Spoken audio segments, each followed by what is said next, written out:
Hey guys, so today we're actually going to work on a chicken casserole. It's basically broccoli chicken casserole per se. It's real simple, it's real easy. I'm kind of going for a healthy vibe for it, which is why we're going to do certain steps and add certain things to it. So I'm going to show you guys how I make it and you know, see how it turns out. Alright, we're just going to start with the broccoli first. We're going to prep the broccoli and then we'll get started on the other elements. There's not much for us to cut today, just the broccoli and maybe the bacon and the chicken. But we're gonna start with just the broccoli right now and get it prepped for a later time. We're actually gonna end up using it later. So you can see that the broccoli comes in these large florets, right? So you've got the major part of the stem and then you got the floret parts at the top. I actually don't need the stem in this application, though you can use the stem, especially if you're making like a vegetable stock or using a soup or something like that. You can actually use it to boil in there. So I'll just cut that part off, and when you cut that part off, some of these florets will actually fall off. Now, you can take your knife and kind of cut each one of them off. I like to personally just kind of break them off by hand. So I'll break each floret off by hand, and that kind of gives them that more natural look as they're coming off of the stem. And then you'll end up being left with the top part of the stem once you get all of these broken off. Now, these kind of smaller ones at the top, you can choose to either break them off or cut it off and one like sweep, and that'll give you kind of another larger piece along with some of these smaller pieces over here. And then I'll just discard of this other part here. So I'm going to do that to the rest of this broccoli, and then I'm going to set it aside.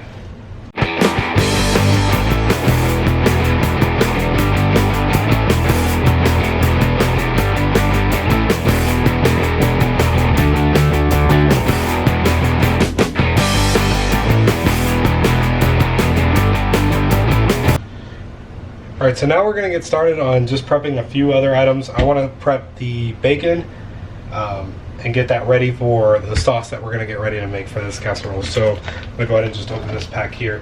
I'm not going to use all of it. I don't want it to have an overwhelming bacon flavor to it, but I do want it to have some of it. So I'm going to use probably about half the pack.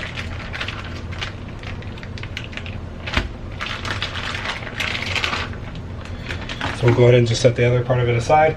And bacon's really good. It's a lot easier to actually cut if it's frozen. If you are willing to have it frozen first, it'll be a lot easier to actually dice into smaller pieces. Being that this knife is pretty sharp, I shouldn't have too much of an issue. And I'm going to kind of cut them into 1/2 inch slices, right? So as I stack the slice up, go over about 1/2 inch and just cut right through it.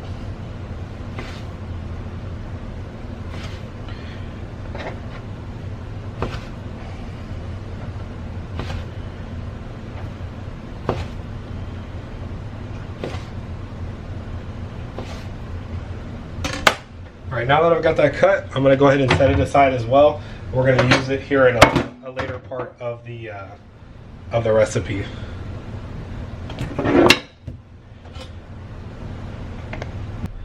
We're going to go ahead and prep our cheese so that way it's ready when we get ready to make the sauce for the casserole. So I decided to use pepper jack cheese. You don't have to necessarily use pepper jack cheese. Good ones would probably be like, you could use cheddar, you could use mild cheddar, you could use Kobe Jack, you could use, I wouldn't say like Swiss, you could possibly use mozzarella, it would be okay. But I just think pepper jack has a nice little bite to it, and overall it's going to melt really nice. Another one that melts really well is provolone. Provolone actually melts really well and does really well in casseroles. So we're just going to go ahead and shred this cheese. I'm actually going to use the big one on my shredder because overall I'm not really looking for the presentation of the cheese, but I am looking for it to melt easily when I add it into the sauce. So I'm going to go ahead and just shred all of this up, this whole entire block, and then I'll use what I need as far as the casserole goes, and then we'll go from there.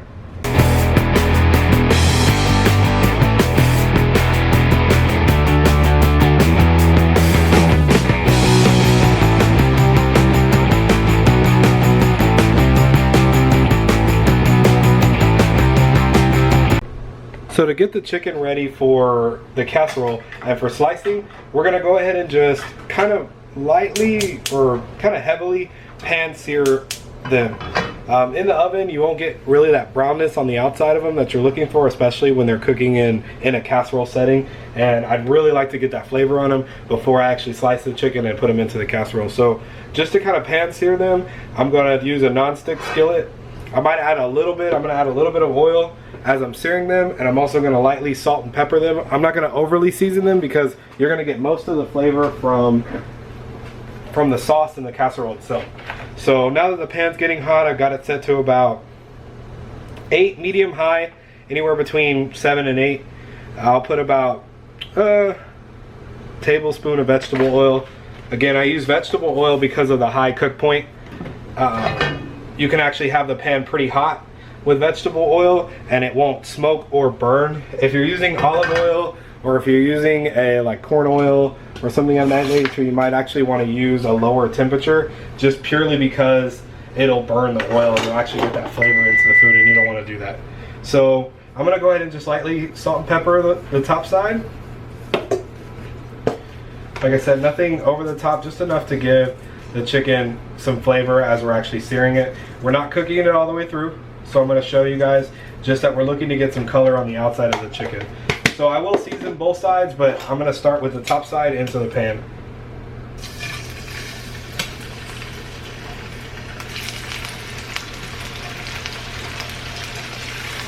So now that those have started, I'm going to go ahead and just season the other side as well, so that way that's already done.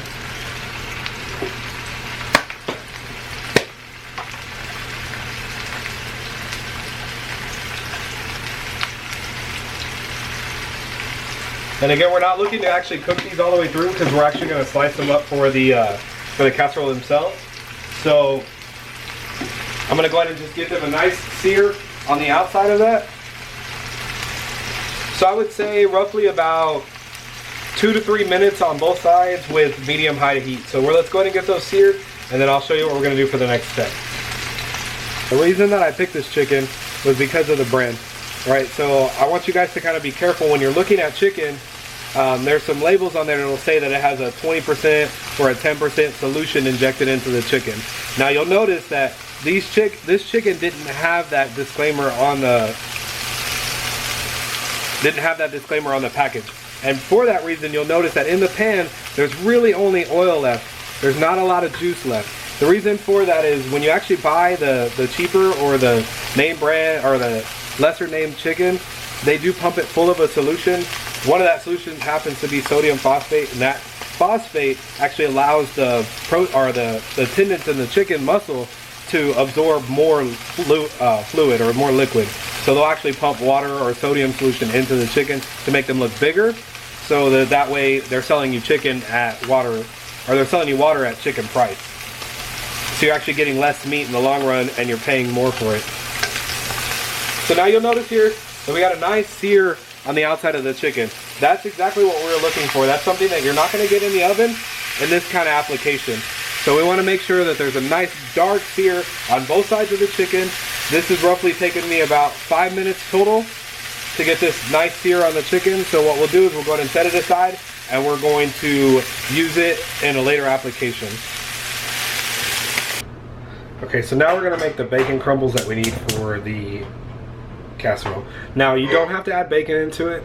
I think that it'll add a nice flavor to it. Overall, it won't add too many calories to the overall kind of rather healthy chicken casserole that we're making. Now I'm adding probably about a cup of diced or sliced of bacon. So we're gonna go ahead and just add it into a medium-high pan. And now that we've got them in the pan and it's starting to sizzle, I'm going to kind of keep them on the move just a little bit, just to get them started and kind of broken up. Because they kind of stuck together as I was slicing them, and we want them to kind of cook evenly, so I'm just going to kind of break them up and get it started. Alright, so I've got the bacon to the consistent, or to the crispiness that I want it. I'm going to go ahead and just kind of remove it to the grease and set it aside, because I'm going to use it in the assembly of the casserole. You'll notice that it has like a nice light brown to it. Nothing over the top. Like I said, there's even some parts on there that are still kind of chewy to it. Like I said, you can cook it though to any crispiness you like. If you like extra crispy bacon, then by all means definitely cook it all the way to as crispy as you'd like it, so that way you enjoy the casserole as much as you would like. I just know that I don't personally like it like that. So now that I've got all of it out, I'm gonna go ahead and discard this bacon grease, and then we'll start making the sauce. All right, so we're gonna start on the sauce that we're gonna use to make the casserole.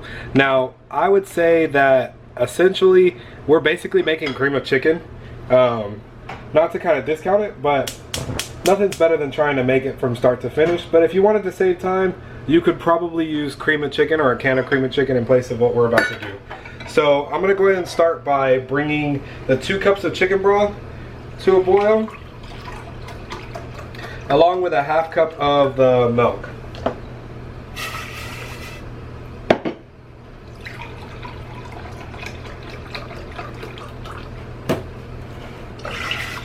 Now you could use cream.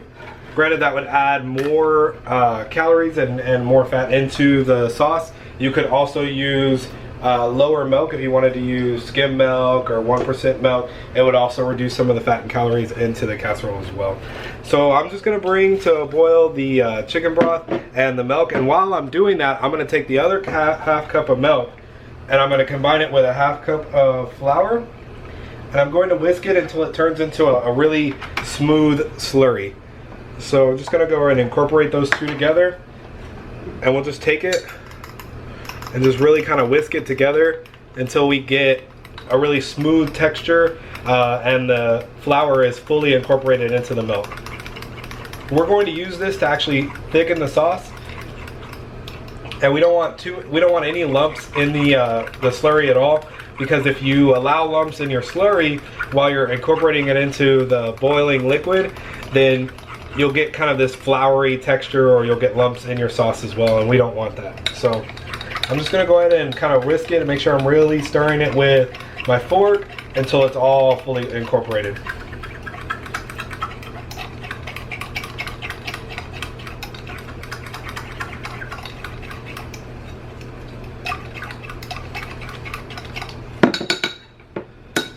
All right, so now that we got that fully incorporated, we're gonna go ahead and just wait for this to boil, and then we're gonna slowly start adding our slurry in and get this thickened. Now that this is starting to come to a boil, we don't want to let it sit for too long, because the milk will actually burn and you'll get this burnt milk flavor, and that's something you don't want to do. Now, if you had the heat up on high to bring it up to a boil, I would definitely start bringing it down, maybe to about a medium, or even like in between medium low and medium itself, just to keep it as like a small rolling boil. We don't want, like I said, we don't want to actually burn the milk. Because you won't like that flavor of it. But you do want it to boil, because if it's not boiling when you add the slurry in, it won't thicken properly. So now you see that we start to have like a small boil, small bubbles coming up there. So we're going to slowly add our slurry in, and we're going to whisk it in as we're doing so.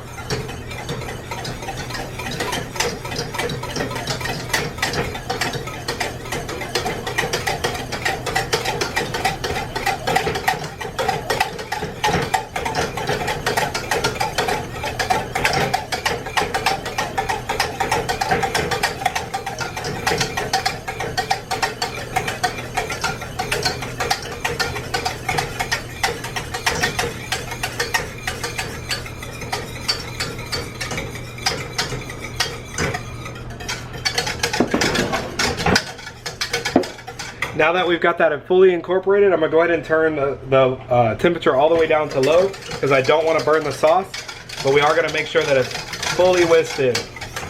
Now I'm gonna go ahead and add about a ½ cup of the shredded cheese that we had before into this, and just slowly like let it melt into the sauce as well. Now at this point, we are going to also add in any seasonings we want for the casserole as well. So what I'm gonna go ahead and do is add in the seasonings for it and start whisking it together. So for my first seasoning, I'm gonna go ahead and add in a teaspoon of garlic powder. I'm going to add a ½ teaspoon of paprika. I'm gonna add an entire teaspoon of poultry seasoning. Now overall, it may seem like I'm putting a lot of seasoning into the sauce, and it will be kind of overwhelming if you try the sauce just standalone, but because it's going to be mixed in with broccoli, with chicken, and with rice, it'll actually be, the flavor will mild out as it's incorporated all that. I'm actually going to put an entire teaspoon of ground comino or cumin. And I'm going to put in a teaspoon of pepper as well as a teaspoon of salt.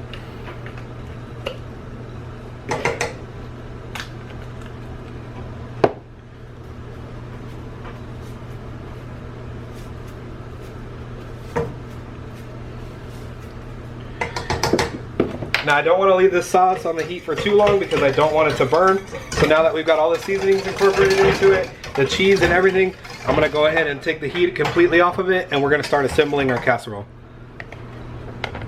Alright, so we're going to go ahead and start assembling our casserole. I'm going to start by putting in 2 cups of rice. Right, so I've already got that pre-measured out, and we're going to go ahead and put this in the casserole dish at the bottom. Also, I went ahead and already greased it. I used a non-stick cooking spray. I'll actually show you guys what I used. Nothing special. It's a Crisco non-stick cooking spray, and it's butter flavored.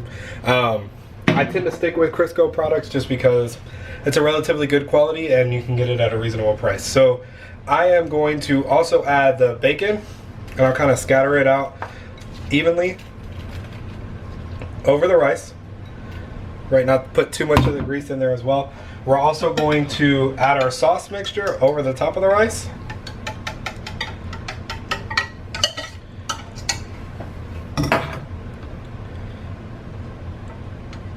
I'll use a spatula to get all of it out.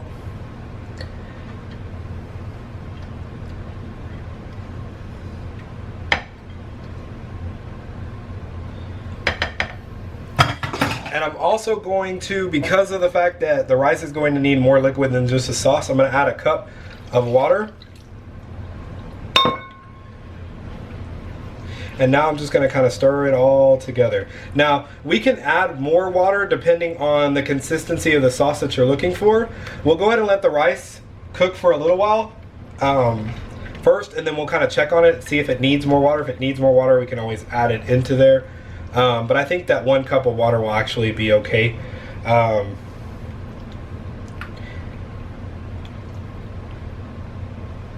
In this as well. So if you're stirring it and you kind of notice that it's still really thick, I would go ahead and add another cup of water. Actually, I may go ahead and add another cup of water. Let me see. So as I'm getting this stirred in, I added the 1 cup of water. I'm going to go ahead and add another cup of water into it just to make sure that the rice has enough water to absorb as it is cooking in this dish. So you'll notice that it's going to really thin out your sauce, and that's okay. As the rice cooks, it'll re-thicken back up, and you'll get a nice consistency overall. So now that we've got this all stirred together, we're going to go ahead and set it aside. I'm going to show you what you do with the chicken to add it into the casserole dish.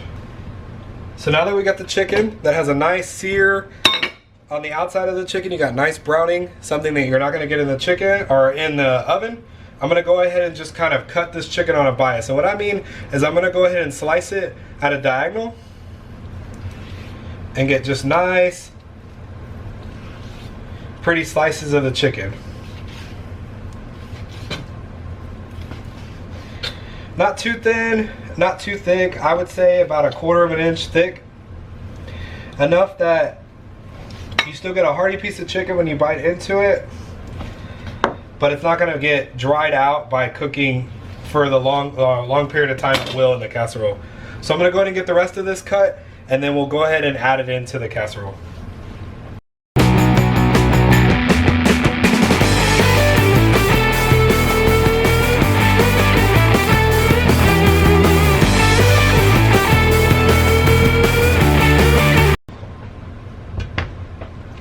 So I'm just going to kind of scatter the chicken here throughout, just on top of the rice, just so that we get a good mixture of chicken and rice. Now granted, we'll probably stir it a little bit more once it's cooked, but I want to go ahead and start with it being even in the first place when it's initially cooking.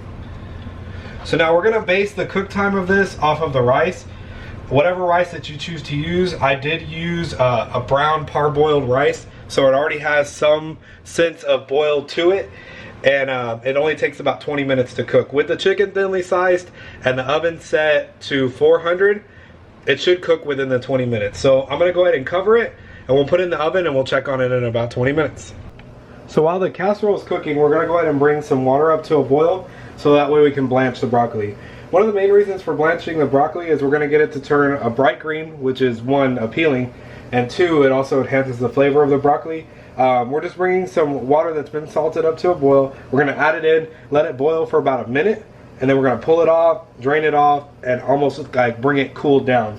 The reason for cooling it down is going to allow the broccoli to still have a snap to it and kind of tighten up those fibers. And then we're gonna fold it into the casserole. And at that point, then we'll put it back in the oven so that everything can melt together. So we're gonna go ahead, now that the water is boiling, add the broccoli into it. We wanna make sure that the water is boiling enough that it can recover relatively quickly after the broccoli goes into it. So we're gonna go ahead and let it just boil for about a minute, and then we're gonna pull it off and cool it down just with some cool water over in the sink. All right, so now that we've got it in the water for about a minute or so, the water's already started to recover. The broccoli's taken about a minute to blanch. We're gonna go ahead and just take it off and cool it down and put it into the casserole. All right, so we checked the casserole. I went ahead and we're gonna kind of just stir it around just to check the rice, make sure that it's done. Also check the consistency of the sauce that's in the casserole. Now that we're gonna get ready to add the broccoli in, this is gonna be the only other time you can add a little bit more water into it to get the consistency that you want. Now I have noticed that the rice is fully cooked, but that it is a little thicker than I would like. So I'm probably gonna add about a half a cup of water into it, along with the broccoli, just to kind of thin out that consistency, give it a little bit more time for when it is in the oven to melt the cheese, kind of cook the broccoli and melt all those flavors together. So now I'm going to start folding in the broccoli. Now you noticed when we blanched the broccoli, it turned a bright green versus the dull green that it was before you actually blanched it. Now I noticed that you're going to notice that this has some big pieces in it. That's okay, right? As you're eating the casserole, it's going to be a little bit more appetizing to have these kind of bigger chunks of broccoli in it versus cut. Now, if you want, you don't have to use fresh broccoli. You can use frozen broccoli. You can use chopped broccoli. You can use whole florets. It's really kind of more of a personal preference. I like the whole florets, so that way when I eat this casserole, you'll notice that you get the big florets and kind of bigger chunks of chicken, and it'll be an overall like more, I think, appealing dish than anything. So I'm kind of just gonna set those on top, kind of push them in just a little bit. Right, I don't really want to mix it all the way up, and that'll add that color there. And then I'm gonna take the rest of our pepper jack cheese and kind of just sprinkle it over the top.